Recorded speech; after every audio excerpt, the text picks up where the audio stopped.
한번 해볼까요? 오늘 마지막인데 이제 산업재해 관련해가지고 한번 해볼 거거든요. 그래서 이게 굉장히 중요해요. 사실은 거의 이런 일들이 발생하지 않으면 좋겠지만 실제로는 굉장히 많이 발생하는 일이기도 하고요. 정도가 좀 다를 뿐이지 약간 하다 보면 아프기도 하고 사고가 나기도 해요. 그래서 그때 어떻게 처리할 건지 그런 거 우리가 한번 같이 보도록 할게요.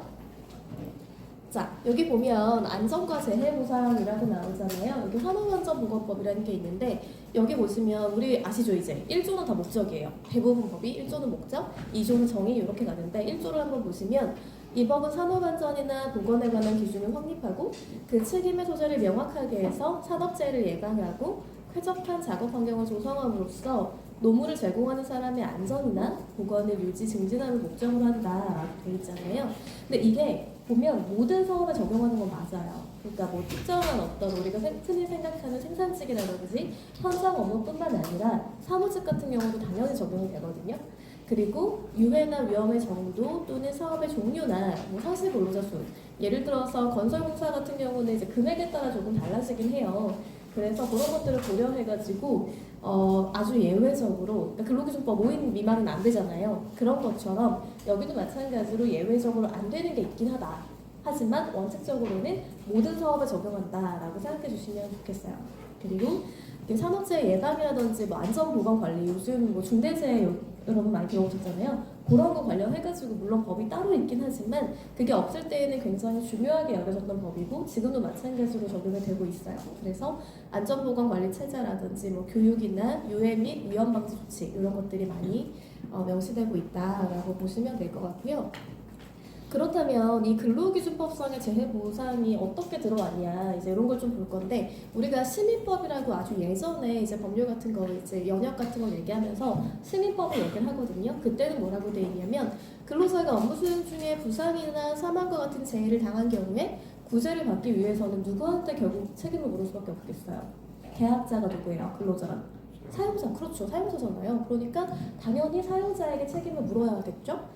그리고 과실 책임의 원칙이라서 사용자의 고의나 과실의 존재 또는 재해 사이의 인과관계 우리 많이 보고 있는 그 인과관계 입증을 해야 되는데 이제 그때 어려운 게 현실적으로 입은 손해를 입증하는 게 조금 어려울 수 있어요. 근로자 입장에서는. 그 다음에 근로자에게 과실이 있을 수 있거든요. 예를 들어서 안전보를 착용하라고 했는데 안 한 거예요. 아니면 뭐 유해 물질 이런 거 있잖아요. 취급 같은 거 다 얘기를 했는데 제대로 안 한 거예요. 그럼 그런 거 과실이 있을 수 있잖아요. 그런 거 상기한다라고 생각하시면 되고요. 그 다음에 생산 조직의 기계화나 뭐 대규모화, 위험화 이런 거에 따라서 사실은 근로자가 굉장히 이제 빈번하게 재해를 당하는 일들이 생기기 시작했어요.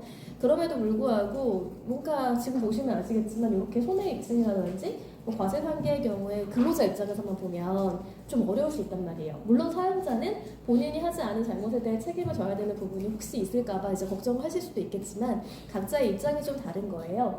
그래서 근로자의 생존권 보호를 위해서 과실 책임의 원칙이 살짝 수정이 됐어요. 그래서 무과실 책임을 인정하는 새로운 보상 제도를 도입했는데요. 보상을 위해서 예전에는 우리 그렇잖아요. 예전에는 사용자가 잘못했거나 과실이 있을 때, 그러니까 고의가 있거나 과실이 있을 때 이제 책임을 묻는 거였다면 최근에 이제 법령이 개정되고 이제 영역적으로 되면서 무과실 책임을 인정하는 거죠. 그래서 보상을 위해서 그냥 사고가 발생했다면 사용자가 뭐 과실이 있든 없든 고의가 있든 없든 상관없이 그러니까 보상을 하도록 되어 있다. 그런 취지로 개정이 됐다는 걸 좀 이해해 주시면 좋겠고요. 그래서 본격적으로 법안으로 보면 산재보험법이라는 게 있어요. 그래서 재해보상제도가 마련되어 있더라도 사용자가 재해보상의 책임을 다할 현실적 능력이라든지 의지가 부족할 수 있잖아요. 예를 들어서 나는 너무 해주고 싶은데 우리 지금 뭔가 매출이 안 나와요. 굉장히 어려운 상황이라고 했을 때에는 당연히 뭐 국가가 조금 더 어떻게 보면 해결해줘야 되는 부분이 있을 수 있거든요.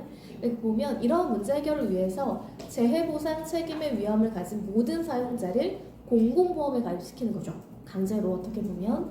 그리고 특정 사용자의 근로자에게 재해가 발생하면 보험사업자가 사용자를 대신해서 신속하고 확실하게 재해 보상을 가름하는 보험 급여를 지급하는 제도가 바로 이런 공공보험인 거죠.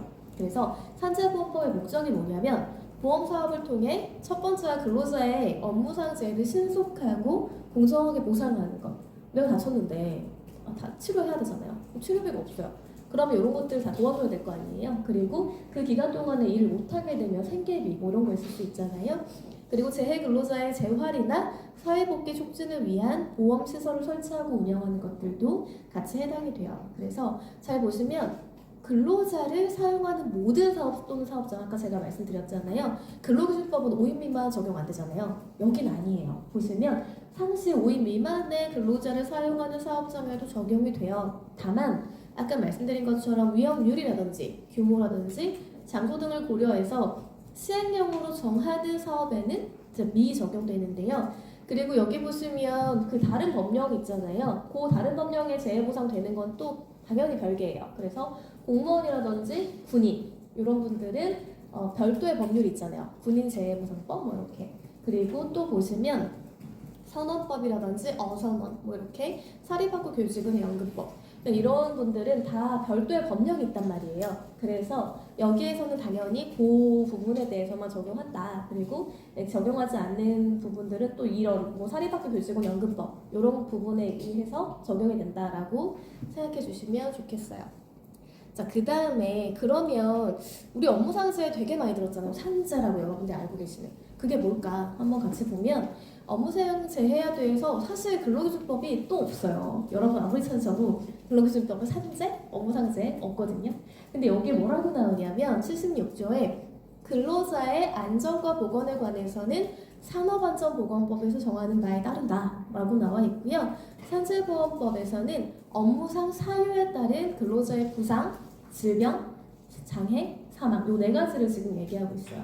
그래서 통설이나 판례가 이제 우리가 주장하는 게 뭐냐면 업무상재해는 업무 수행 중에 업무의 기인에서 발생하는 재해, 그러니까 두 가지 요건이 있는 거예요. 업무 수행성, 업무를 수행할 때 발생해야 하고 업무 기인성, 업무로 인해서 발생한다. 인과관계 같은 거 얘기하는 거죠.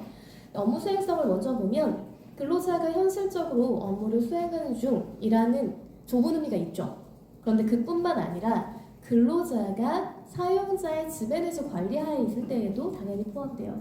예를 들어 이런 거예요. 뭐 휴식 시간에 갑자기 뭔가 다쳤어요. 뭐 아니면 갑자기 뭐 부상을 입었어요. 이런 거 있잖아요. 그 다음에 통근이나 행사 중에 재해가 발생할 수 있거든요. 뭐 사고가 난다든지 아니면 화재가 발생한다든지 아니면 뭔가 차 사고가 난다든지 그런 것들 얘기하는 거거든요.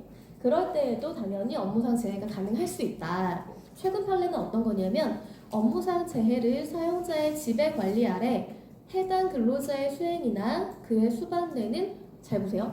여기 보면 통상적인 활동이라고 나와요. 제가 이거 왜 강조하는지 딱 말씀드릴 건데 통상적인 활동 과정에서 그러한 업무의 기인에서 발생하는 재해로 인정하는 거거든요.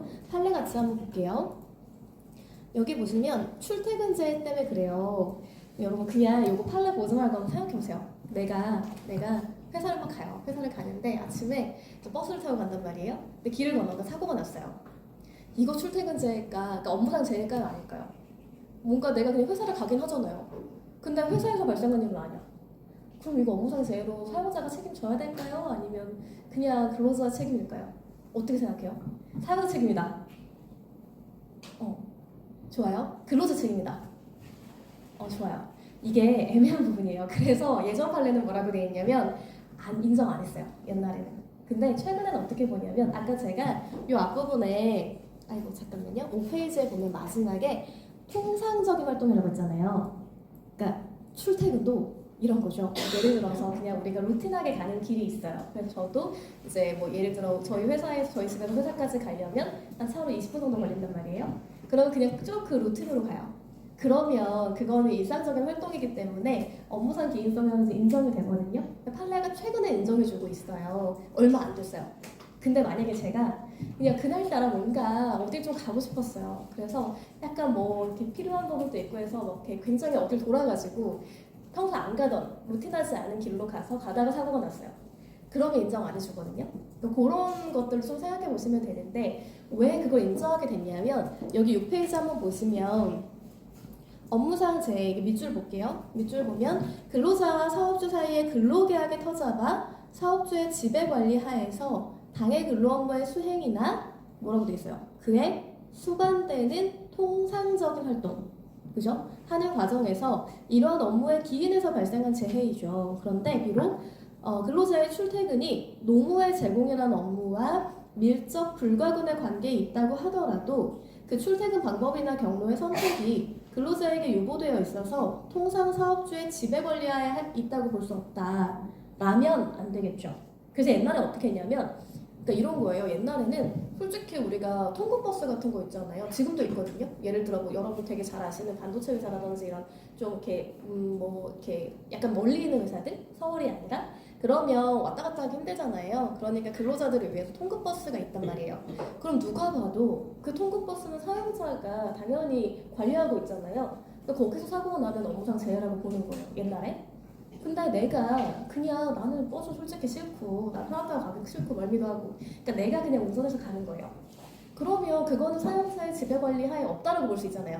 그냥 일견 생각할 때는. 그래서 출퇴근 제한 인정 안 됐던 거예요. 근데 이 판례에서 뭐라고 바꿨냐면 밑줄을 보시면 출퇴근 중에 발생한 재해가 업무상의 재해로 되기 위해서는 사업주가 제공한 교통수단을 근로자가 이용하거나 첫 번째 또는 사업주가 이에 준하는 교통수단을 이용하도록 하는 등 근로자의 출퇴근 과정이 사업주의 지배관리 하에 있다고 볼 수 있는 경우라야 한다라고 말을 했던 거예요. 2007년에. 그러면서 그 다음 반대 의견이 있었는데요. 그냥 합리적인 방법과 경로에 의한 출퇴근 행위라면 이는 사업주의 지배관리 하에 있다고 보아야 하고 그러한 출퇴근 과정에서 발생한 재해는 업무상 재해에 해당한다. 그러니까 지금 아까 제가 본 6페이지 의견하고 이 반대 의견하고 정반대죠. 그러니까 이렇게 의견이 갈렸다는 거예요. 대법관님들 의견도 굉장히 달랐어요. 그래서 출퇴근제로 인정할 거냐 말 거냐에 대한 그런 논의가 굉장히 있었고요. 그리고 나서 자 보세요. 이 판례까지는 제가 안 된다고 했잖아요. 원래 옛날 판례는 6페이지죠 우리. 요거 2007년 요 전원합의체 판결에서는 안 된다고 나왔고 다수 의견이에요. 그래서 사용자가 뭔가 이렇게 출퇴근 버스를 운행하지 않으면 재해가 아니다라고 봤어요. 무슨 말인지 알겠죠? 근로자가 그냥 통상적으로 가도 그거는 재해가 아니다라고 봤어요. 근데 반대 의견에서 방금 말씀드린 것처럼 이게 합리적인 방법과 경로에 의한 출퇴근 행위라면 이거는 어차피 내가 딴 데 가는 것도 아니고 회사 가려고 하는 건데 이게 왜 재해가 인정 안 돼? 이런 취지예요. 말하자면. 아시겠죠? 그래서 비록 이때까지는 인정은 안 됐지만 굉장히 강력한 의견이었던 거예요. 그래서 뭐가 됐냐면 뒤에 우리 9페이지, 10페이지 보시면 이 판결 나오고 나서 개정이 됐어요. 그래가지고 왜냐면 이게 법이 있으면 판례가 뛰어넘기 어렵거든요. 그래서 아예 법을 바꿔버린 거예요. 입법자가 그러고 보니까 출퇴근제에도 우리 그냥 어차피 회사 가는 건데 그것까지 인정 안 해줄 이유가 있나? 이렇게 생각한 거예요. 그래가지고 어떻게 개정을 했냐면 자 보세요.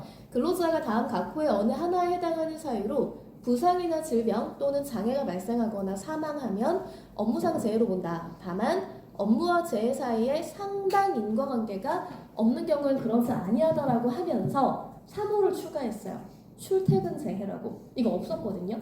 근데 출퇴근 재해를 아예 하면서 두 가지 요건을 줬는데 뭐냐면 사업주가 제공한 교통수단이나 그에 준하는 교통수단. 요거는 우리가 알겠죠. 그래 통근버스 뭐 이런 거. 아니면 회사가 뭐 이렇게 제공하는 여러 가지가 있을 수 있거든요. 그렇게 사업주의 지배관리 하에서 출퇴근하는 중에 발생한 사고, 과거랑 똑같은 거예요. 하나가 더 생겼어요. 그 밖에 통상적인 경로와 방법으로 출퇴근하는 중 발생한 사고예요. 그러니까 제가 아까 말씀드렸지만 그냥 일반적으로 제가 쭉 가는 루틴한 길이면 상관없어요. 그때 만약에 사고가 발생하면 재해가 인정된다. 그런 취지였고요. 사망 한번 보시면 제1항 제3호 남호 방금 말씀드린 그 통상적인 경로 방법 출퇴근 경로 일탈 또는 중단이 있는 경우에는 해당 일탈 또는 중단 중의 사고나 그 후에 이동 중의 사고에 대해서는 출퇴근 재해로 보지 않는다. 다만 일탈 또는 중단이 일상생활에 필요한 행위로서 대통령령으로 정하는 경우가 있는 경우에는 출퇴근 재해로 본다. 뭐가 있을 것 같아요? 가는데 내가 딴 데 잠깐 들려. 근데 인정하는 경우 대표적인 게 하나 있어요. 아이를 픽업하는 경우. 뭐냐면 이제 아이들 있잖아요. 유치원 다니는 친구들 많을 거예요. 보통 이제 신입사원들이 대부분 이제 결혼하고 아이를 갖잖아요. 그러면 그 아이를 이제 그 양육하면 좋은데 회사를 다녀야 되니까 그래서 어린이집에 맡긴단 말이에요. 그러면 그 어린이집 들렸다 가는 루틴. 그거는 괜찮다. 예를 들면. 그러니까 그렇게 약간의 어떤 예외 사항을 좀 두고 있는 거죠. 그리고 출퇴근 경로와 방법이 일정하지 아니한 직종, 예를 들어서 뭐 정말로 해외가 아니지, 지방 출장이 많다거나 영업직 이런 거 있잖아요. 그런 분들은 대통령이 영어로 정하는 경우에는 출퇴근제를 적용하지 않는다라고 해서 또 사용자에서도 약간 그렇게 확인할 수 있는 부분들을 좀 두고 있어요, 예외적으로. 자, 그 다음에 11페이지 보시면 그래서 21년에 다시 전원합의체 판결이 나와요. 굉장히 이제 좀 시간이 지나가지고 보시면 여기서 산업재해보상보험법상 업무상 재해 인정 시 업무와 재해 사이의 상당 인과관계 증명 책임을 전환하는지 여부. 무슨 말이냐면요, 우리가 이제 노동사건 할 때 제가 사용자 측이면 좀 편해요. 그러니까 막 그 편하다는 게 엄청 쉽다는 건 아닌데 증거 수집이 좀 편해요.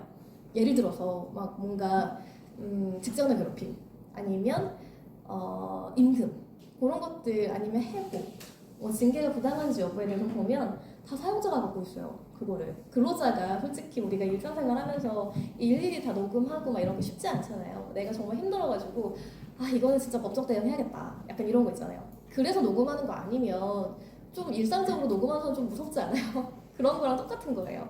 그래서 입증 책임이 보편적으로 누구한테 있는지가 매우 중요한데 여러분 법학 배우신 분들은 아시겠지만 소송을 제기하는 사람, 그러니까 권리를 주장하는 사람이 원칙적으로는 첫 번째로 입증 책임을 가져요. 그러니까 마찬가지로 출퇴근이나 업무상 재해를 인정하려고 하면 내가 근로자잖아요. 내가 주장하려고 하면 그게 인과관계가 있는지를 내가 입증해야 돼요. 그게 어렵다는 거죠. 그래서 그것 때문에 근로자가 너무 이렇게 판단받기가 어렵다라는 얘기가 나오기 시작하니까 그러면 그 책임 중에 일부는 사용자한테 좀 주는 게 어때? 이런 논의가 막 있었던 거예요. 그래서 그거를 판단한 건데 보시면 2007년 개정으로 신설된 이 구산업재해보상보험법에 업무상의 재해를 인정하기 위한 업무와 재해 사이의 상당 인과관계에 관한 증명 책임을 근로복지공단에 분배하거나 전환하는 규정으로 볼 수 있느냐. 그러니까 왜냐면 이게 지금 인정하는 기관이 그때 근로복지공단이었거든요. 그러니까 그러면 나는 좀 못하겠는데 예를 들어서 근데 공단이 이걸 지급하고 이제 청구하고 뭐 이렇게 판단을 하니까 그럼 공단에다가 좀 책임을 지울 수 있는 거 아니야? 이제 이런 생각을 한 거죠. 근데 여기 소극이라는 건 안 된다는 거잖아요. 왜 안 되는지 한번 볼게요. 이 산재보험법상 보험급여의 지급 요건이라든지 뭐 이렇게 다 봤을 때 뭐 입법 그 경위와 취지, 다른 재해보상제도와의 관계 등을 고려하면 2007년 개정으로 신설된 요 출퇴근제 있잖아요. 요거는 산재보험법상 업무상의 재해를 인정하기 위한 업무와 재해 사이에 상당 인과관계에 관한 증명 책임을 뭐 근로복지공단에 분배하거나 전환하는 규정이 아니다. 그리고 이 개정 이후에도 이 인과관계의 증명 책임은 당연히 업무상 재해로 주장하는 근로자 측에 있다고 봤어요.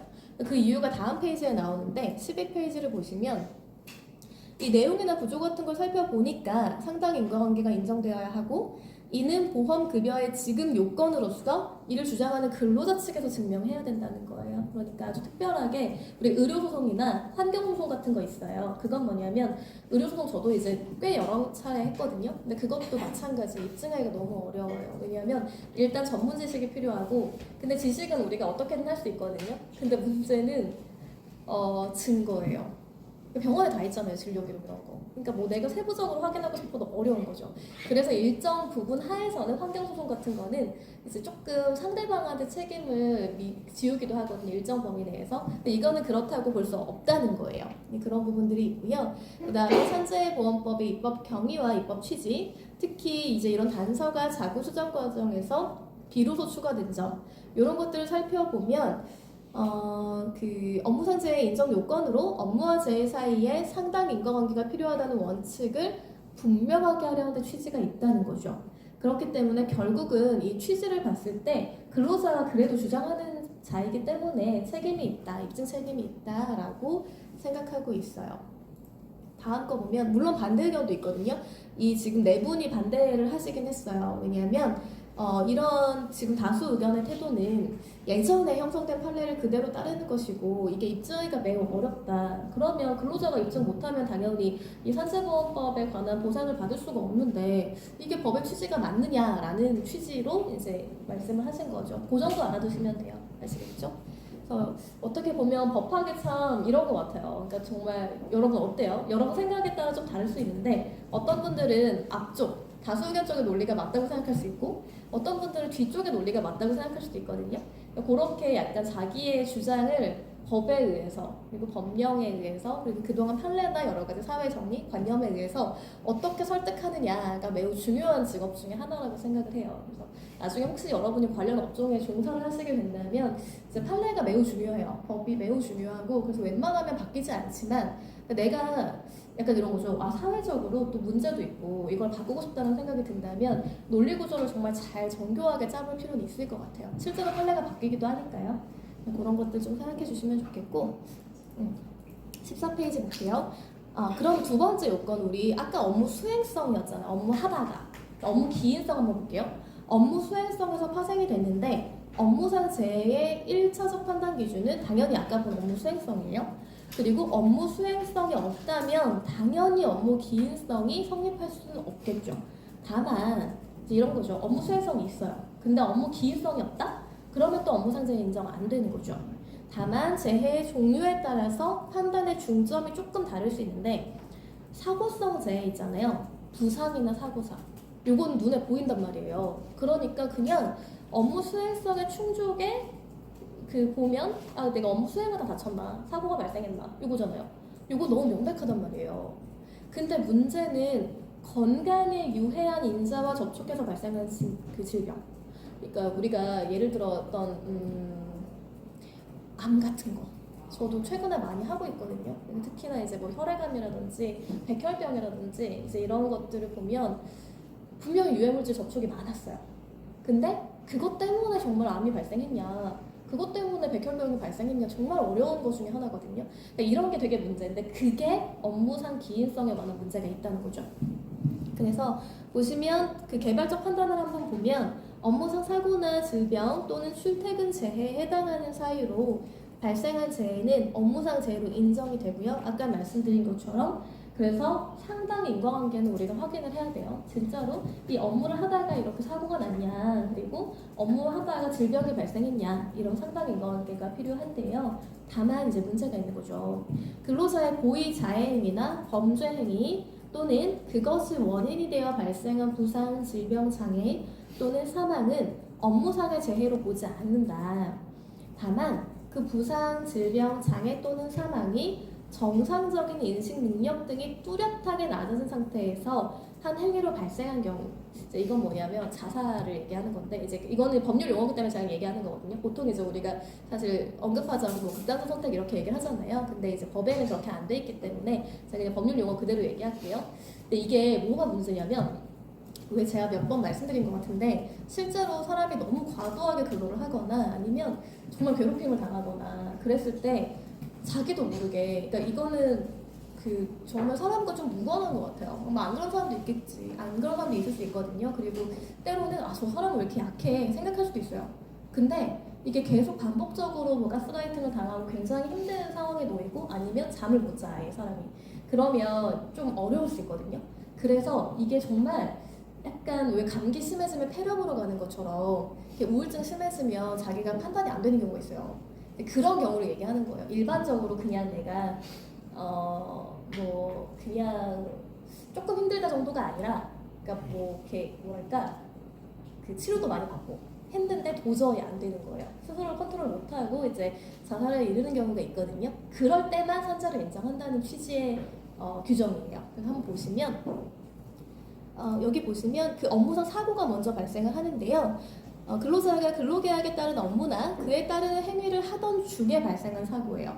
그리고 사업주가 제공한 시설물들을 이용하던 중 그 결함이나 관리 소홀로 발생한 것, 그리고 사업주가 주관하거나 지시에 따라 참여한 행사나 행사 준비 중, 예를 들어 뭐 워크숍이라든지 아니면 뭐 요즘에 잘 안 하는데 1년에 한 번씩 뭐라 그러지 운동회 같은 거 하는 회사들 있거든요. 그런 회사들, 그런 것도 당연히 그때 발생한다면 산재가 되고, 그 다음에 휴게 시간 중에 사업주의 지배 관리하에 있다고 볼 수 있는 행위로 발생한 것, 그 외에 이제 다양한 것들이 있는데요. 그리고 시행령에 조금 더 구체적으로 나오는데 첫 번째가 근로계약에 따른 업무 수행. 그리고 업무 수행 과정에서 하는 용변 등 생리적 필요 행위까지도 이제 법이 좀 디테일하게 규정을 하고 있고요. 그 다음에 업무를 준비하거나 마무리하는 행위, 그 밖에 업무에 따르는 필요적 부수 행위. 그러니까 뭐 건설 현장에 가면 예를 들어 업무하기 전에 막 그 자재 정리하는 경우도 있잖아요. 근데 그러다 자재가 좀 쓰러진다거나 이럴 수 있거든요. 그럴 때 발생해도 당연히 이건 업무상 재해 아니겠어요? 그런 거 얘기하는 거예요. 그 다음에 천재지변이나 화재 등 사업장 내에서 발생한 돌발적인 사고에 따른 긴급 피난이나 구조 행위 등 사회 통념상 예견되는 행위, 뭐 그런 것들이 좀 있을 수 있고. 그다음에 두 번째 보시면 2항에 근로자가 사업주의 지시를 받아서 사업장 밖에서 업무를 수행하던 중에 발생한 사고는 업무상 사고로 보는 거죠. 그러니까 출장 갔을 때, 출장 갔는데 갑자기 내가 사고를 당했어. 이런 거는 가능하다는 거예요. 그런데 사업주의 구체적인 지시를 위반한 행위, 그러니까 최근에 했던 게 하나 있었는데요. 그러니까 그 근로자가 되게 성실했던 사람이었어요. 일 되게 잘했거든요. 그랬는데 어느 날 갑자기 오토바이에 꽂혔나 봐요. 아니면 자기가 옛날부터 로망이 있었나 봐. 그래가지고 오토바이를 구입을 한 거예요. 근데 여러분 오토바이 진짜 위험한 거 아세요? 그러니까 뭐 당연히 잘 타면 참 좋은 교통수단이긴 한데 저 어릴 때 제가 눈앞에서 오토바이 사고 난 걸 봤거든요. 근데 다행히 조금 멀리 있어서 그나마 다행이었는데 이제 언덕 위에서 오토바이 사고가 났어요. 근데 그분이 진짜 튕겨 나오는데 진짜 어떻게 할 수가 없겠더라고요. 근데 그래도 좀 천천히 가고 보편적으로 우리가 잘 이용하면 괜찮잖아요. 근데 오토바이 그 스피드 즐기시는 분들은 또 안 그래요. 그래가지고 되게 그 스피드 전용 오토바이 사셔가지고 막 연습하고 하셔야 되는데 안 가도 사고가 좀 발생하는 경우가 간혹 있잖아요. 그래서 좀 크게 다친단 말이에요. 근데 이제 그 근로자가 뭔가 신이 난 거죠. 그래가지고 오토바이 샀어. 근데 이제 그 외근이 많은 직업이에요. 그리고 그분 입장은 그런 거죠. 아니 서울시가 얼마나 막히는데 내가 하나라도 더 가려면 오토바이 타고 가야지, 이제 그렇게 생각하신 거예요. 근데 한 번 사고가 났어요. 사용장 하지 말라 그랬어요. 네가 좋아하는 걸 알겠고 네 마음 다 알겠는데 야, 위험하니까 어차피 안 돼. 그러니까 하지 마. 그리고 너 혼자 가지 말고 다른 사람하고 같이 가. 이렇게 얘기를 한 거예요. 근데 근로자가 귀찮은 거예요. 또 말을 안 들었어. 그 다음에 오토바이 타고 가다가 또 사고가 났어요.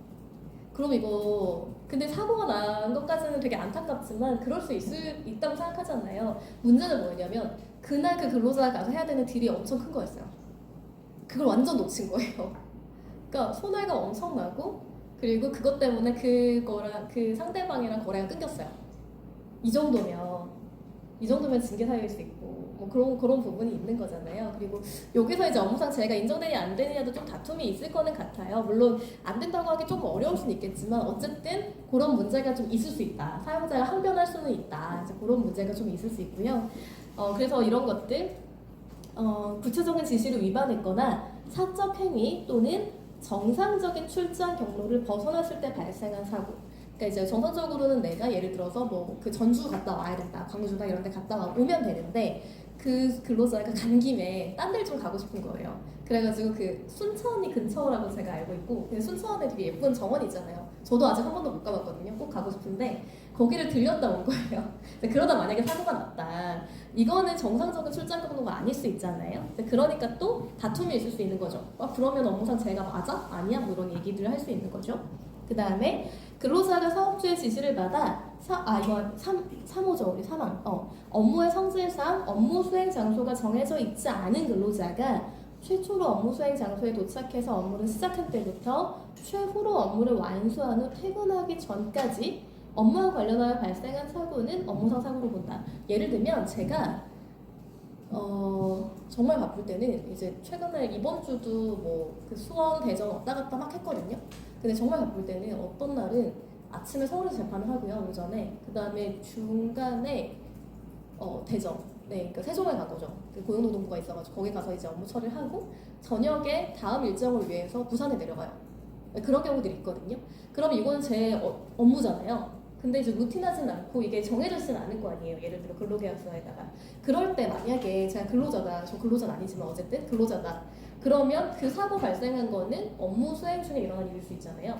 그러니까 그거는 업무상 재해로 인정할 수 있다. 그런 취지의 주장인 거죠. 규정이 이렇게 돼 있어요. 자, 16페이지 한번 볼까요? 판례 한번 볼게요. 근로자가 휴게 시간 중에 사업장 내 시설을 이용하다가 입은 부상이 업무상 재해에 해당하기 위한 요건이 나오는데 뭐냐면 당연히 휴게 시간 뭐라고 했어요? 휴게 시간, 근로 시간 규정하는 거 뭐였죠 기준? 사용자의 지휘 강도. 그죠? 있느냐 없느냐. 맞아요. 벗어나느냐 안 벗어나느냐. 자유롭지 않느냐 자유로운가. 그 두 가지잖아요. 근데 보시면 그 통상 근로자는 사업주의 지배 관리 하에 있다고 할 수 없고 따라서 근로자가 휴게 시간 중에 사업장 내 시설을 이용해서 어떠한 행위를 하다가 부상을 입은 경우에는 업무상재해가 아니라고 볼 수 있죠. 한편 휴게 시간 중에 근로자의 행위는 휴게 시간 종료 후 노무 제공과 관련돼 있죠.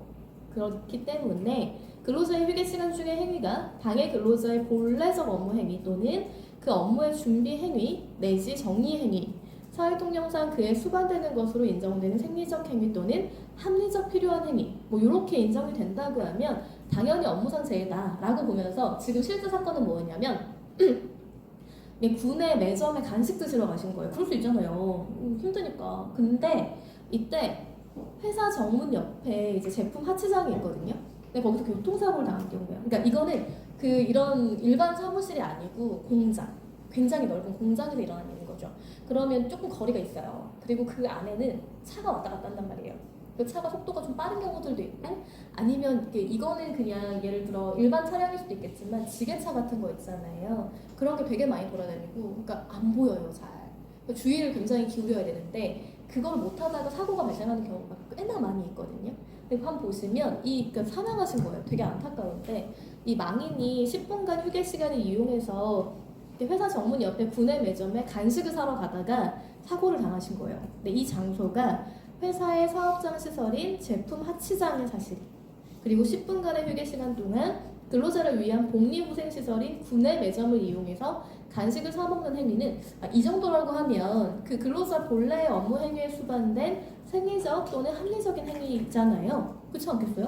뭐 이분이 다른 데 가신 것도 아닌데 그래서 이거는 당연히 업무상 재해다 라고 인정이 됐던 판례예요. 17페이지 한번 보시면 근로자의 사망이 업무상 재해로 인한 사망으로 인정되는 경우 1번은 아까 제가 말씀드린 그런 거고요. 이것도 진짜 안타까운데 그러니까 사고가 발생하려고 하면 어떻게 사고가 발생할지 잘 모르겠어요. 그러니까 참 그래서 저희 어머니가 가끔 하시는 말씀이 사람이 살아있지만 살았다고 할 수 없는 경우가 되게 많다. 왜냐하면 언제 무슨 일이 어떻게 벌어질지 모르기 때문에 되게 일상을 충실하게 살아야 된다는 말씀을 간혹 하시거든요. 근데 이 사건 보면서도 되게 안타깝게 좀 느껴졌던 게 뭐냐면 이분이 휴식 시간에 작업 시간 전에 체력 단련실에서 이제 보통 회사가 있어요. 제공하는 경우가 많은데 엽기에 목이 눌린 상태로 발견된다. 아마 주위에 누가 없었던 것 같아요. 그러니까 본인도 평소에는 전혀 이렇게 뭔가 다 하실 수 있는 분이었을 텐데 이날 뭔가 특이 사항이 있었나 봐요. 그래가지고 엽기에 목이 눌린 상태로 발견되어서 병원으로 후송되어서 요양하시다가 사망하신 거예요. 그랬을 때 체력단련실은 회사가 근로자들의 요구로 작업 중 발생할 수 있는 근골격계 질환 등의 예방을 위해서 설치한 거죠. 예를 들어 이제 우리가 조립한다거나 아니면 뭐 택배 상하차 한다거나 하면 다치시거든요. 그러니까 이제 그런 거 하지 말라고 괜찮아지라고 이런 체력단련실을 마련한 거란 말이에요.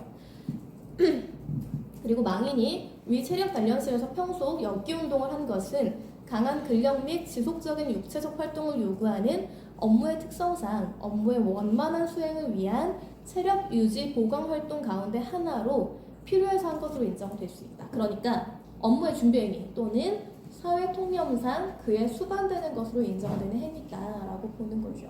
그러니까 저는 이거 보면서 변호사님 되게 열심히 하셨구나 생각을 했어요. 왜냐하면 이게 참 일반적이지 않은 케이스거든요. 그래서 회사나 공단 입장에서는 이게 그렇다고 해서 이걸 산재로 인정해줘야 돼? 라고 할 수도 있거든요. 그런데 보면 좀 논리적으로 잘 쓰셨잖아요. 그래서 이게 변호인의 역할, 대리인의 역할이 매우 중요하겠다 생각을 했던 케이스 중에 하나기도 해요.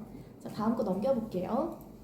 18페이지 한번 보시면 사업장 밖 업무 시간 외의 재해인데 이것도 논란이 많아요. 그러니까 근로자가 사업장 밖에서 업무 외 행위를 한 거예요. 이게 과연 산재일까?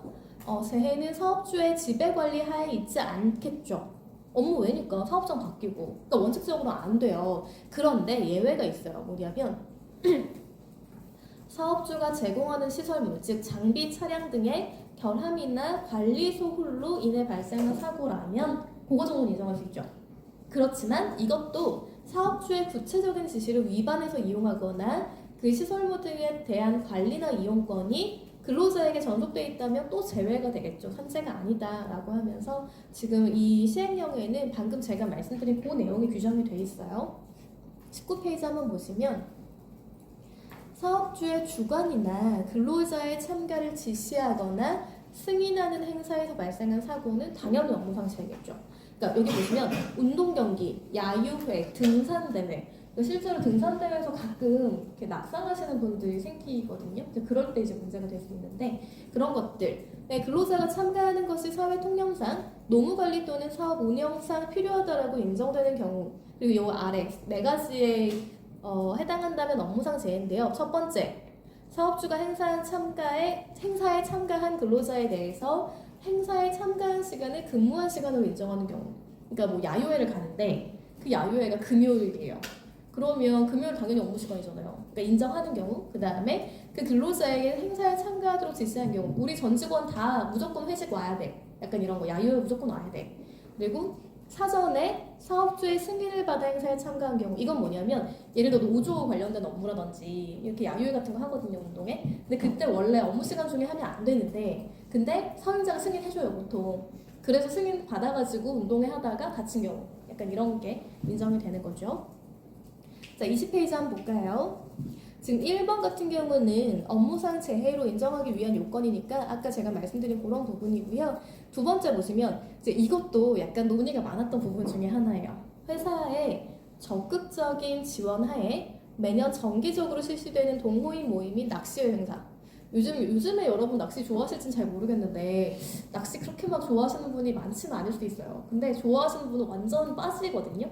그래서 이 동호회가 되게 잘 되는 거예요. 그래가지고 보시면 비록 참가인은 많지 않았지만 회사의 업무 수행의 연장행위로서 사회 통념상 그 전반적인 과정이 사용자 회사의 관리를 받는 상태하에 있었다. 그러니까 이분이 이 행사 참가해서 다치셨다면 혹시 조금 더 유리하게 인정될 수 있었을 것 같아요. 여기까지 안 오고. 근데 문제는 뭐였냐면 이분이 귀가하시다 교통사고가 났어요. 그러니까 행사도 이미 끝났단 말이야. 그러니까 회사 입장에서는 이게 왜 우리 책임이지라고 생각할 수 있다는 거예요. 그런데 법원이 뭐라고 보냐면 사실관계 먼저 볼게요. 보통 이제 돌아가시면 유족이 청구를 하거든요.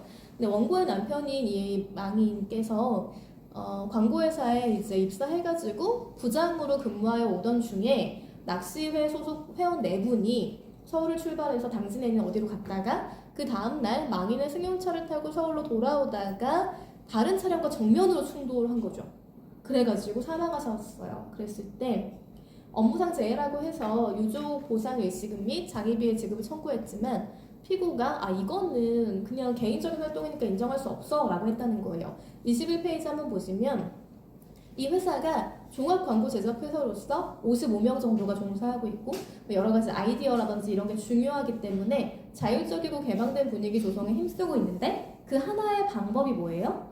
이런 동호회라는 거예요. 공고를 해가지고 돈도 줘요. 회사가 다 승인해줘요. 근로시간 다 인정해줘요. 이 정도라고 한다면 심지어 뭐라고 하냐면 소요 경비 30만 원도 전액 적립된 지원금으로 충당하게 된 거예요. 그리고 인원이 많잖아요. 회사가 차량도 지원해줘요. 이 정도라고 하면 업무는 아니지만 그래도 회사의 지배하에 있지 않느냐라고 본 거죠. 그리고 여기 보시면 이분이 중견 간부로서 회장직을 맡고 있기 때문에 이 사건은 행사에 불참하기가 어려웠고 출발일은 금요일로서 6시까지가 근무 시간인데도 회사의 승인하에 좀 일찍 출발하게 됐고 다음 날은 토요일이지만 소외 회사에서 휴무일이었다. 뭐 이런 걸 인정하게 된다고 했을 때 당연히 업무상 재해가 된다. 왜냐하면 사용자의 소외 회사의 관리를 받는 상태하에 있었다. 라고 봐가지고요. 돌아오는 길에 발생한 사고도 업무상 재해로 인정했던 케이스예요. 자, 22페이지 한번 볼까요? 지금까지 인정했던 케이스잖아요. 요거는 인정 안 된 케이스, 야유회 케이스인데 왜 인정 안 되는지 한번 같이 볼게요. 보시면 사실관계를 보면 망일 참가한 이 사건 야유회는 소외 회사의 직원들 중에 기숙사에 숙식하는 사람들만 한정돼 있죠. 일단 한정돼 있고 자기들이 친목을 도모하고자 스스로 비용을 각출했어요. 그러니까 아까는 회사가 줬잖아요. 근데 이건 아니에요. 자기들이 비용을 막 이렇게 다들 모은 거죠. 그 다음에 참가 자격도 원칙적으로 기숙사 숙식 직원으로 한정돼 있고 참가가 강제된 바도 없어요. 인솔자도 없고 교통수단도 제공하지 않았고 그렇다면 회사의 관리 지배하에 있는 건 아니다. 그렇기 때문에 이거는 그냥 뭔가 업무 수행의 연장이 아니고 그냥 자기들이 일상적으로 사적으로 활동하다가 다친 거다라고 인정했던 케이스예요. 자, 그 다음에 23페이지 케이스 한번 볼까요? 여기 업무상 재해라고 하면 근로자가 사업주와의 근로계약에 기해서 사업주의 지배관리하에서 뭐 근로 업무를 수행하거나 수반하는 통상적인 활동하는 과정이잖아요. 요거는 뭐냐면 노동조합 전 간부 체육대회예요. 근데 이게 되게 중요한 행사예요, 노조에서는. 그래가지고 이 행사를 누가 처리하고 회사에서 어떻게 대해주고 누가 뭘 후원해주느냐가 매우 중요하거든요. 그래서 이 전 간부 체육대회 개최 목적이나 참가인의 범위, 개최 시간, 운영 방법, 비용 부담 관계 이런 걸 다 봤을 때 이거를 보면 전반적인 과정이 뭔가 사업주가 지배 관리했다기보다는 그분들이 이제 알아서 하시게 된 그런 케이스였던 거죠. 그러니까 노동조합 업무 전임자가 근로계약상 본래 담당한 업무를 면하고 노동조합의 업무를 전임하게 된 것이 사업주의 승낙에 의한 것이고 질병 또는 부상 당시 근로자의 지위를 보유하고 있었고 그 질병 또는 부상이 노동조합 업무 수행 중이라면 그러니까 야유회 말고 이런 체육대회 말고 진짜 노동조합 업무가 따로 있거든요. 그런 업무를 하기 위해서 이제 하다가 발생했다고 하면 그건 업무상 재해인데 이런 체육대회에선 인정할 수 없다라고 보고 있는 거죠. 왜냐하면 그 노동조합 개최 위 체육대회에 노동조합 간부의 자격으로 참가해서 축구 경기를 하다가 부상을 당했다면 업무상 재해가 아니다. 주최자는 회사가 아니라 노조이고 그 목적은 노조 간부의 단결을 과시하기 위했던 거다. 그러니까 업무 수행이 아니다라고 봤어요. 그런 차이가 좀 있고요. 자, 24페이지 한번 보시면 이것도 과거에 논의가 진짜 많았거든요. 회식하다 사망하신 경우, 특히 이제 회식 중에 사망을 잘 안 하시고 돌아가시다가, 그러니까 뭐 귀가하시다가 발생하는 그런 건데요. 정례 회식을 마쳤어요, 사용자가. 그러니까 이제 이런 거 있죠. 1차 회식은 대부분 다 하거든요, 최근에도. 하는데 그때는 사용자가 무조건 같이 가자 이런 거예요. 근데 그걸 끝났어요. 그리고 나서 약간 더 드시고 싶은 분도 있을 수 있잖아요. 근데 저 같은 경우는 뭐 술을 아주 좋아하지는 않지만 그래도 같이 얘기하자고 하면 가서 그냥 자리에 같이 있는 경우가 있거든요. 근데 그런 거 말고 정말 술 좋아하시는 분도 많아요. 그래서 자기 기호니까 그거는 그분들은 항상 2차를 가시는 경우가 많단 말이에요. 근데 그게 회사가 막 가라고 해서 간 게 아니거든요. 그럴 때 문제가 발생하는 거예요. 보시면 근로자들이 다른 곳에 가서 술을 더 마시기 위해서 사용자 소유의 차량을 함께 타고 간 거예요. 그러다가 교통사고로 사망하거나 다친 경우 어떻게 될 거냐 보시면 일단 사용자가요 정례 회식을 마치고 나서 귀가를 지시를 했어요. 근데 다 가, 갈 사람 다 가 이렇게 얘기한 거죠. 그리고 먼저 귀가한 다음에도 근로자들이 다른 곳에 가서 술을 더 마시기 위해서 사용자 소유의 차량을 함께 타고 간 거죠. 피해 근로자들이 임의로 자기들만의 모임을 계속한 것은 그들의 사적인 행위에 해당하는 것으로 이를 가리켜 사용자의 지배 관리 하에 있는 행사가 계속된 걸로 볼 수 없다라고 판례가 났고요. 그 다음에 당초 행사의 순리적인 경로를 이탈했다라고 본 거죠.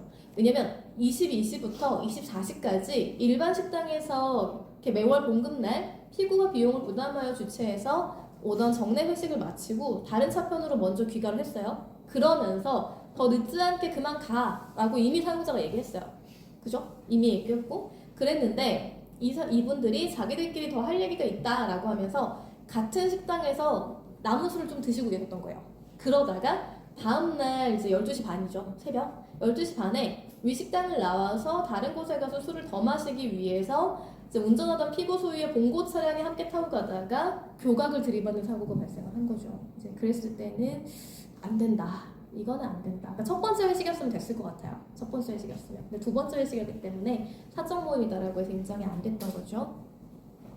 자, 시행령 잠깐만 읽어보시겠어요?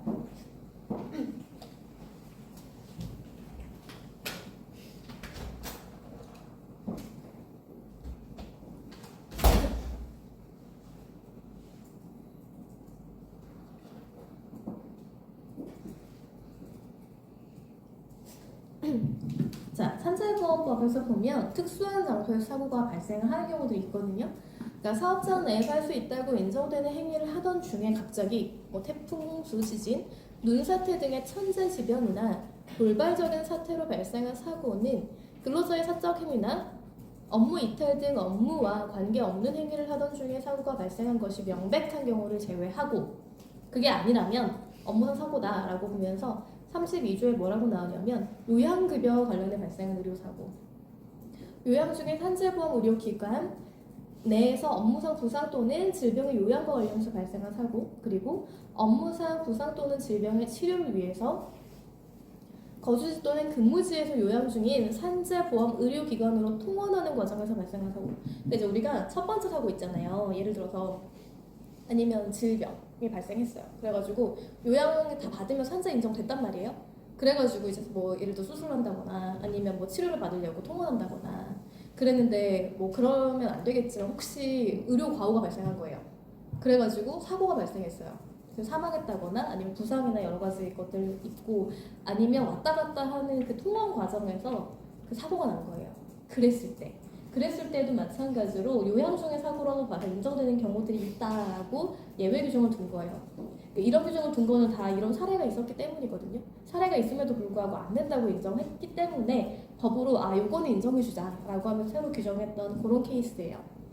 그 다음에 제33조에 제3자의 행위에 따른 사고가 있는데요. 제3자의 행위로 근로자에게 사고가 발생한 경우에 그 근로자가 담당한 업무가 제3자의 가해 행위를 유발할 수 있는 성질의 업무라고 인정이 된다면 그 사고 또한 업무상 사고다. 굉장히 특이하죠. 그래서 이렇게 예외적으로 업무 특성에 따라 제3자가 뭔가 가해한 것도 업무상 재해로 인정된다라는 규정이 있는데요. 판례를 좀 보면 규정을 먼저 보고 갑시다.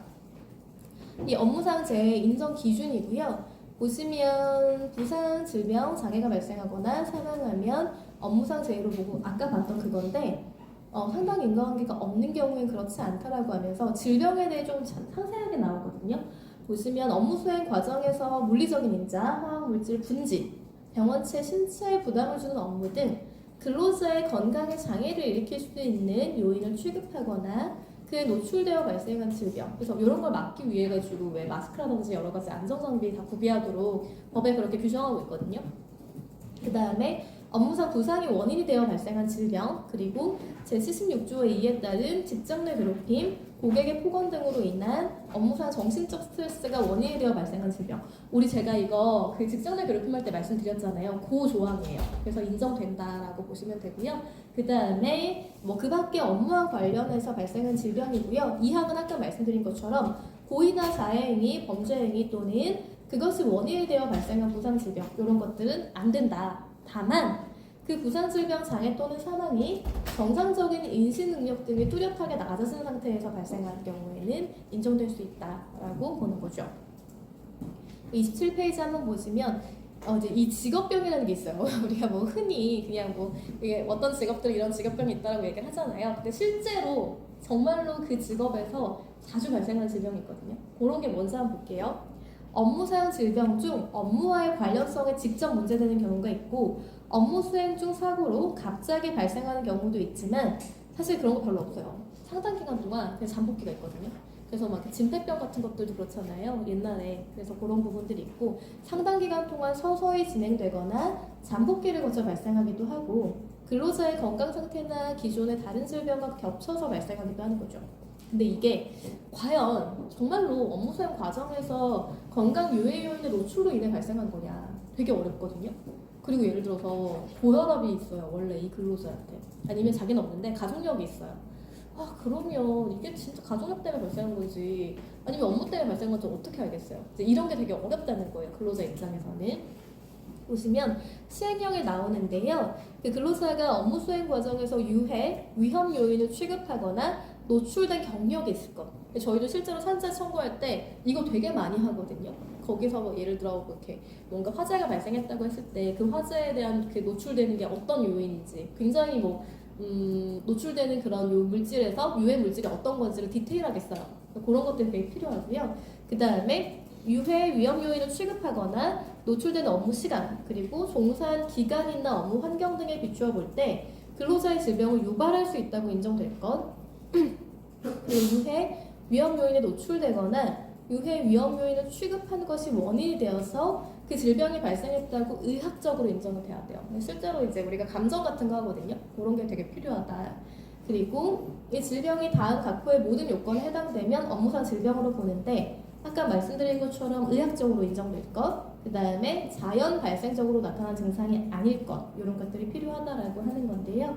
실제로 한번 보시면 규정들이 이제 뭐가 있냐면 그 업무상 질병의 범위가 업무상 부상으로 인한 질병이나 뭐 물리적 요인으로 발생한 질병, 그러니까 뭐 X선, 감마선, 자외선, 적외선 이런 유해 방사선.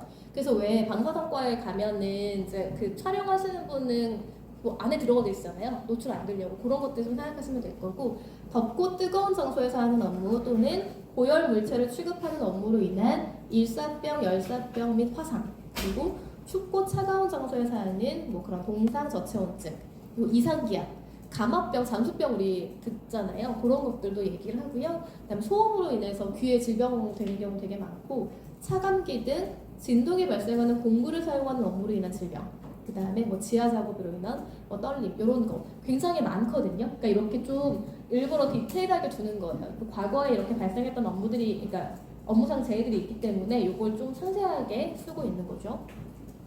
29페이지 보시면 그 다음에 이게 되게 또 어려운 것 중에 하나가 바로 이건데, 뇌혈관 질병이나 신장 질병 있잖아요. 이게 은근히 좀 그 거절되는 경우가 꽤나 많아요. 그래서 보시면 뭐 뇌경색이나 심근경색, 해리성, 대동맥 뭐 이런 것들 발병한 경우에는 업무상 질병으로 보는데 자연 발생적으로 악화되어 발병한 경우에는 아니다라고 하면서 업무와 관련한 돌발적이고 예측 곤란할 정도의 긴장, 흥분, 공포, 놀람과 급격한 업무 환경의 변화로 뚜렷한 생리적 변화가 생기는 경우 이런 것들이 있고요. 근데 사실 1번이 생각보다 어려워요. 보통 2번으로 많이 가는데 뭐냐면 업무의 양이나 시간, 강도, 책임 및 업무 환경의 변화 등으로 발병 전에 단기간 동안 업무상 부담이 증가해서 뇌혈관 또는 심장혈관의 정상적인 기능에 뚜렷한 영향을 줄 수 있는 육체적, 정신적인 과로를 유발하는 경우. 최소 우리가 지금 기억나세요? 근로시간 몇 시간이에요? 일주일에 40시간. 그죠? 40시간. 그리고 52시간 넘으면 안 되잖아요. 근데 60시간을 넘어서 계속 업무를 하게 되면 그러면 과로라고 볼 수 있거든요. 그래가지고 업무상 재해도 최소한 60시간 이상을 일을 했냐, 그러니까 어떻게 보면 커트라인 같은 기준이 좀 돼요. 그리고 업무의 양이나 시간, 강도, 책임 및 업무 환경의 변화 등에 따른 만성적인 과중한 업무로 뇌혈관 또는 심장혈관에 정상적인 기능에 뚜렷한 영향을 줄 수 있는 경우, 뭐 부담이 있는 경우 이런 거겠죠. 그럴 때에는 이제 뭔가 업무상 재해로 인정된다라는 게 이렇게 법령에 규정이 되어 있어요. 그 다음에 법령에 예시된 직업병이나 스트레스성 질병에 해당하지 않더라도 업무로 인해 발생한 것이면 재해로 인정할 수 있는데요. 요거 보시면 지금 그 당시에는 뭔가 되게 디테일하게 되어 있었어요. 그랬는데 모든 질병을 우리가 다 쓸 수 없거든요. 그러니까 새로운 질병일 수도 있고요. 옛날에는 그 업무할 때 그 질병이 발생하지 않았는데 갑자기 어떤 근로자한테 발병하는 경우가 있을 수 있잖아요. 그러면 여기 예시되지 않았다고 해서 인정 안 되면 안 되니까 그래서 나오는 건데, 업무상 질병에 대한 구체적인 인정 기준은 이 아까 말씀드린 그런 예시적인 규정이라는 거죠. 그래서 그 기준에서 정한 것 외에 업무와 관련해서 발생한 질병을 모두 업무상 질병에서 배제하는 규정으로 볼 수는 없다. 그래서 이 기준을 충족했을 뿐만 아니라 충족하지 아니한 경우라도 업무 수행 중 노출된 벤젠으로 인해서 백혈병이나 골수 형성 이상 증후군 등 조혈기관 계통의 질환이 발생했거나 적어도 발생을 촉진한 하나의 원인이 되었다고 추단할 수 있다면 그러면 업무상 질병을 인정할 수 있다라고 본 판례가 있어요. 드디어 이제 과거에는 백혈병이 인정이 안 되는데 이 판례를 기점으로 해서 이제 인정되기 시작했던 그런 케이스인 거죠. 자, 그 다음에 한번 보시면 질병의 주된 발생 원인이 업무와 직접적인 관계가 없어요. 그럼 원칙적으로 안 되겠죠. 그렇지만 업무상 과로나 스트레스가 질병의 주된 발병 원인에 겹쳐서 질병을 유발하거나 악화시켰을 때, 그럴 때 과연 인정되냐. 그러니까 회사나 공단은 어떻게 얘기할 수 있냐면, 아 원래 너 아팠잖아. 네가 원래 아팠던 거지. 그거는 뭐 업무상 발생했다고 볼 수 있어? 라고 얘기할 수 있잖아요. 근데 근로자 입장에서는 아팠던 건 맞지. 근데 내가 이 업무를 하지 않았다면 악화되진 않았을 거야. 근데 지금 이것 때문에 내가 너무너무 심하게 힘들거든? 약간 이렇게 얘기할 수 있는 거잖아요. 그래서 보시면 밑줄만 볼게요, 우리. 질병의 주된 발생 원인이 업무 수행과 직접적인 관계가 없더라도 적어도 업무상의 과로나 스트레스가 질병의 주된 발생 원인을 겹쳐서 질병을 유발 또는 악화시켰다면 인과관계가 있다고 보아야 한다라고 하고요. 평소에 정상적인 근무가 가능한 기초질병이나 기존 질병이 직무의 과중 등이 원인이 되어서 자연적인 진행 속도 이상으로 급격하게 악화된 때에도 그 입증이 있는 경우에는 포함된다라고 보고 있어요. 그리고 업무와 사망관계의 인과관계 유무는 평균인이 아니라 그 해당 근로자의 신체와 건강 조건을 기준으로 판단해야 된다는 거예요. 그러니까 여러분 비형 감염이 생각보다 되게 위험하거든요. 왜냐면 간에 문제가 생기면 사람이 좀 오래 살기가 좀 어려울 수 있어요. 굉장히 삶의 질이 낮아질 수 있단 말이에요. 근데 간이 나빠질 때까지 좀 확인하기 어려운 경우들이 있거든요. 이제 그런 경우들이 있는데 이분이 비형 감염에 감염이 되셨어요. 근데 과중한 업무에 종사하시다가 원발성 간 종양 진단을 받고 사망하신 거예요. 이제 그랬을 때 문제가 된 거죠. 이 비형 감염에 감염된 거는 사실 업무하고 관련이 없어요. 항체가 없거나 여러 가지 이유가 있을 수 있겠죠.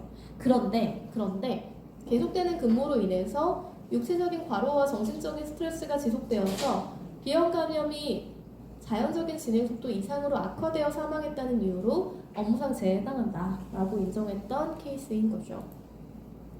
자, 다음 케이스도 좀 논의가 있었던 것인데요. 이분이 중년 여성분이셨어요. 그리고 고도 고혈압 등의 기존 질환이 이미 있었어요. 그러니까 그냥 고혈압도 아니고 약간 고도 고혈압이면 조금 몸이 안 좋은 상황이긴 했거든요. 실제로. 그랬는데 과중한 업무에 종사하다가 퇴근길에 급성 심근경색으로 사망하신 거죠. 이때 망인의 고혈압은 업무와 관련이 없어요. 이분이 원래 가지고 있던 인자인 거예요. 병이죠. 그런데 업무의 과중으로 인한 과로와 감원 등으로 인한 스트레스가 고혈압을 자연적인 진행 속도 이상으로 악화시켜가지고 급성 심근경색을 유발했거나 기존 질환인 고혈압이 겹쳐서 유발해서 사망에 이르렀다라고 추단된다는 이유로 업무상 재해가 인정된다라고 봤는데요. 한번 읽어보세요. 진짜 이분 되게 열심히 일하셨거든요. 몇 시간 일하셨는지 한번 같이 읽어보세요.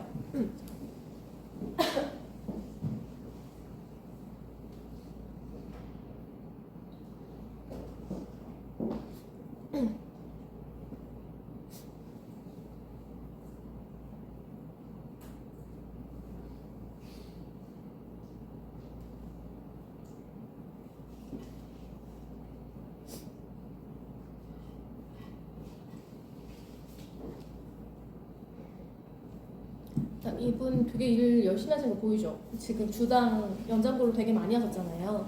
그리고 나서 휴일도 계속 근무하실 거예요. 그러니까 이분이 아이가 있으셨는데 남편분이 장애를 좀 입으셨어요. 그래가지고 이제 자기가 혼자 다 가족들을 부양해야 되는 입장이 돼버린 거예요. 그러니까 아픈데 고혈압이 있으신데 치료를 못 받으신 거죠. 그리고 그 상태에서 업무를 저렇게 많이 하는 상황이었고, 그다음에 이제 이 공장이 약간 조금 그때 어려웠나 봐요. 그래가지고 많이 힘들고 불량률 많으면 감원하겠다 뭐 이렇게 얘기한 거죠. 근데 자기 잘못이라기보다는 자기가 업무하는 이 공간에서 불량이 되게 많이 났던 거예요. 아, 곧 있으면 나 좀 해고당할 수도 있겠는데? 이런 불안함이 겹친 거죠. 그래가지고 사망하셨다라고 본 거예요. 그래서 업무상 재해가 인정된다라고 판단했던 케이스인 거죠. 자, 다음 케이스 보시면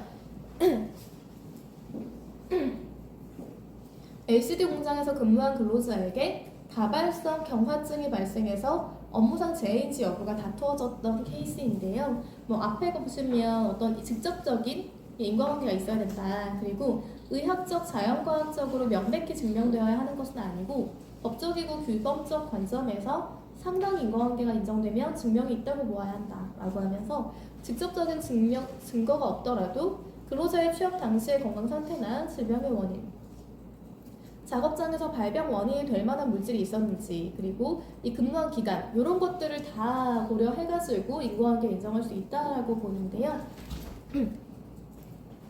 자, 여기 34페이지 보시면 희귀질환 또는 첨단 산업 현장에서 새롭게 발생하는 유형의 질환이 발병할 근로자의 업무와 질병 사이의 인과관계 도대체 어떻게 판단하는 거예요?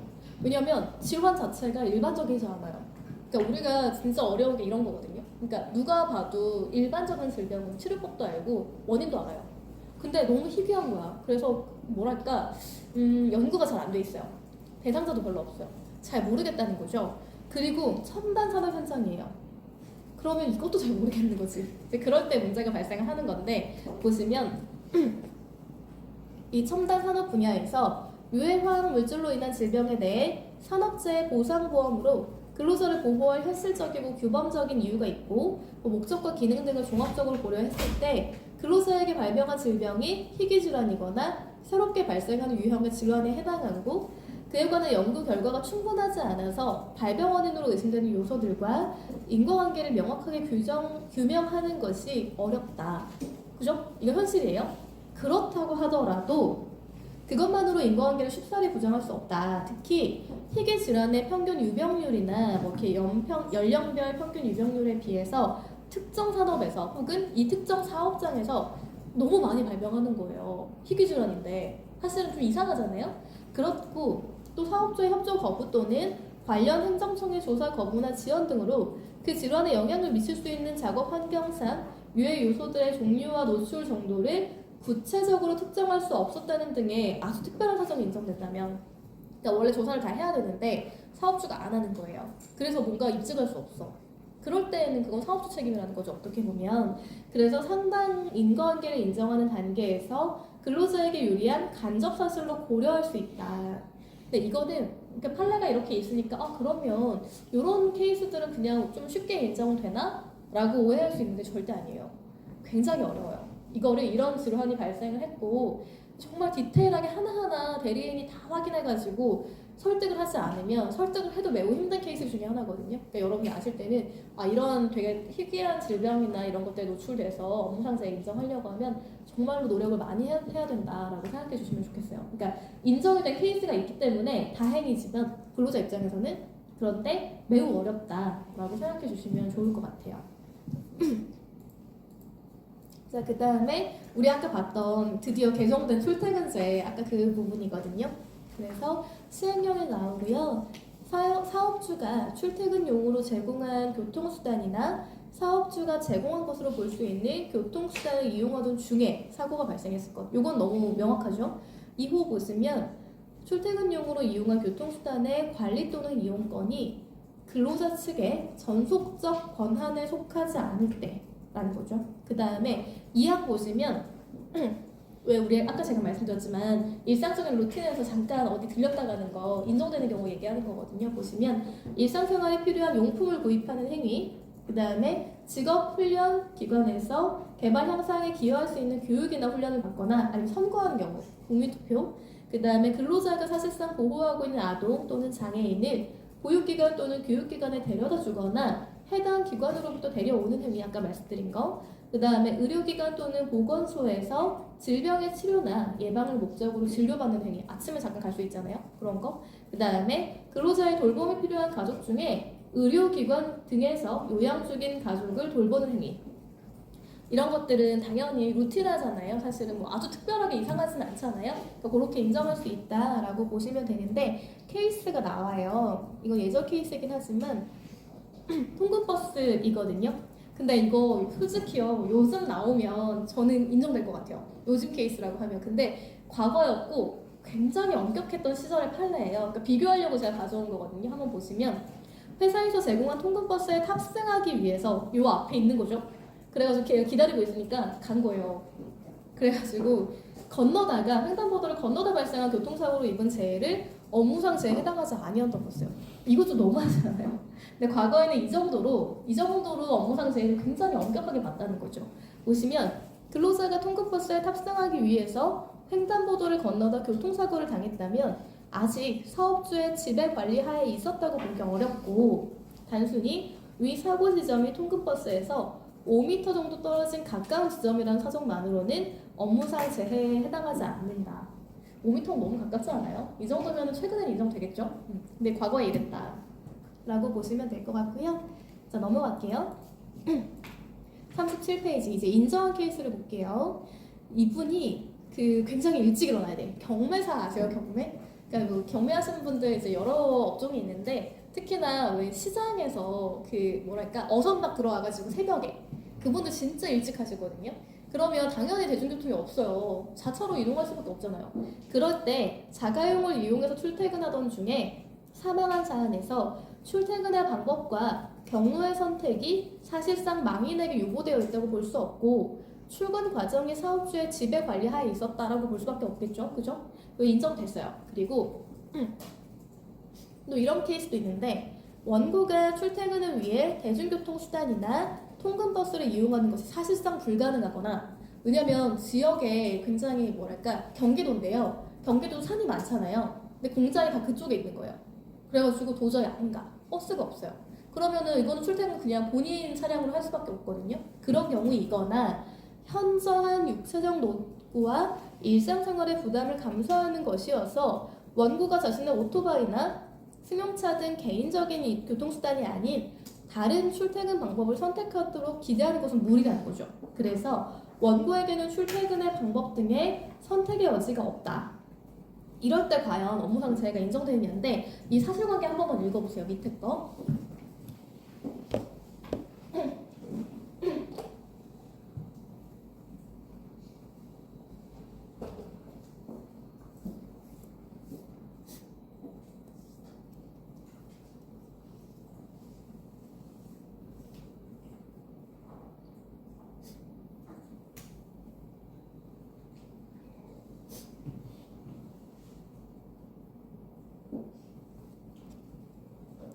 자, 이거 어떨 것 같아요? 여러분이 근로자예요. 근데 보니까 지금 통근버스가 있긴 있는데 자기 집 앞까지 안 와요.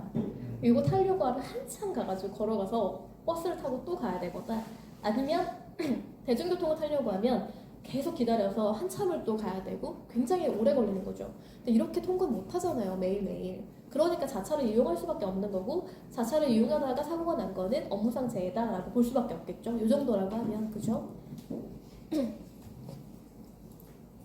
자, 이거는 어떤 거냐면 우리가 업무상 재해라고 할 때에는 본인의 어떤 그 뭐랄까 신체 손상을 입을 때 너무 당연하잖아요. 그런데 우리가 의족 같은 경우, 의소 같은 경우 있잖아요. 그 사실은 신체의 일부라고 봐야 되는 게 너무 당연하지 않아요? 근데 그때 의족이 파손됐을 때 부상으로 인정할 수 있느냐가 즉 산재보험으로 이제 처리해줄 수 있느냐가 문제가 됐던 케이스인데 보시면 이분이 아파트 경비원으로 근무하셨어요. 그런데 이제 겨울에 제설 작업하다가 넘어지신 거예요. 그러면서 의족이 파손됐어요. 근데 의족 되게 비싸거든요, 여러분. 굉장히 비싸고 이게 다시 맞추려면 오래 걸리고 힘들어요. 그래서 재해를 입고 요양급여 신청을 했는데 근로복지공단이 의족 파손은 요양급여 기준에 해당하지 않는다라고 하면서 불승인 처분해버렸어요.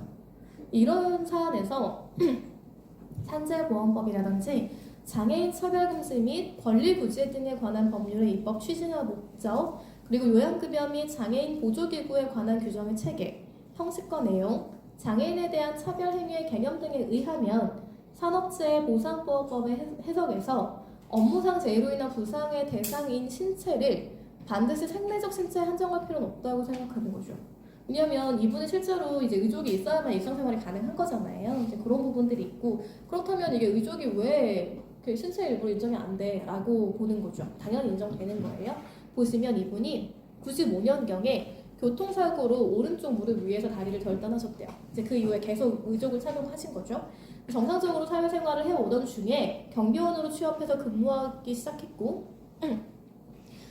그 경비원의 업무인 제설 작업을 하던 중에 넘어져서 의족이 파손이 되었는데 위와 같이 의족이 파손되기 전에 경비원으로서의 업무 수행에 당연히 별다른 지점이 없으셨겠죠. 그리고 현재 의학기술 수준으로는 의족을 신체에 직접 장착하는 대신 탈부착할 수밖에 없기 때문에 원고와 같이 의족을 장착한 분들이 수면 시간을 제외하고는 일상생활의 대부분을 착용한 상태로 영위하고 있는 거죠. 그래서 의족 착용하시는 분들에게 의족은 기능적, 물리적으로 신체 일부인 다리를 사실상 대체하고 있다라고 보고요.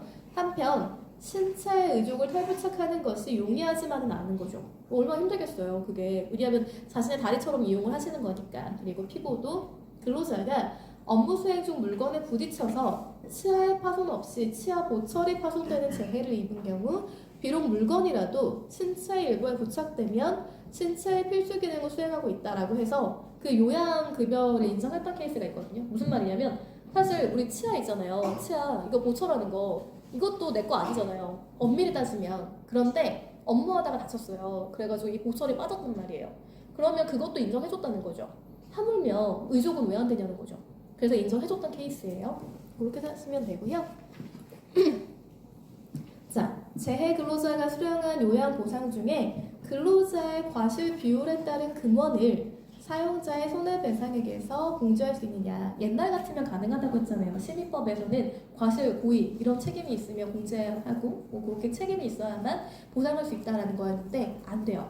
아시겠죠? 보시면 근로기준법상의 요양보상에 대해서는 사용자는 특단의 사정이 없는 한 그 전액을 지급할 의무가 있고 근로자에게 과실이 있다고 하더라도 그 비율의 상당한 금액의 지급을 면할 수 없는 것이어서 이를 배상액에서 공제할 수 없는 것이다. 그래서 재해 근로자가 수령한 요양보상 중 근로자의 과실 비율에 따른 금원을 부당이득이라 해서 사용자의 손해배상액으로부터는 당연히 공제가 안 된다라고 하는 거죠.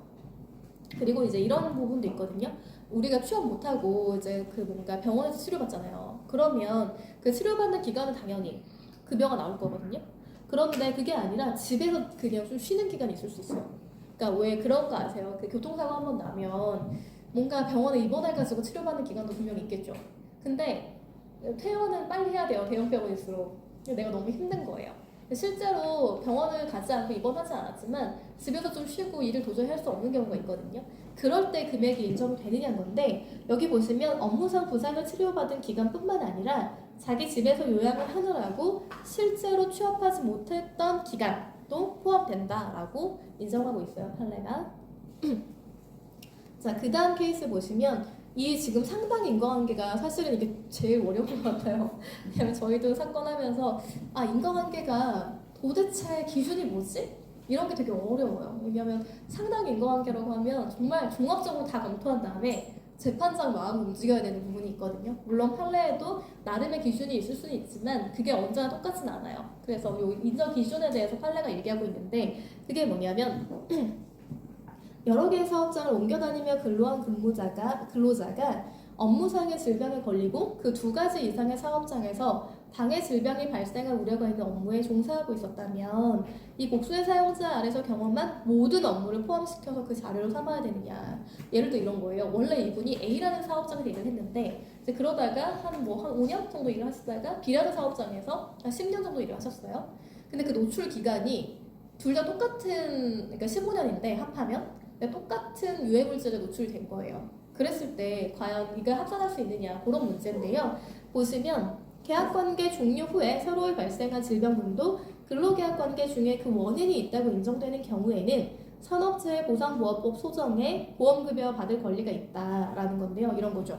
근로계약이 이미 종료가 됐어요. 정년퇴직하셨단 말이에요. 이분이. 끝나고 났는데 원래 정년퇴직하시기 전까지 아무 문제가 없었어요. 퇴직하시고 나서 질병이 발생했어요. 이게 업무상 재해냐? 회사는 아니라고 하고 싶겠죠. 그럴 때 인정된다는 케이스인데요.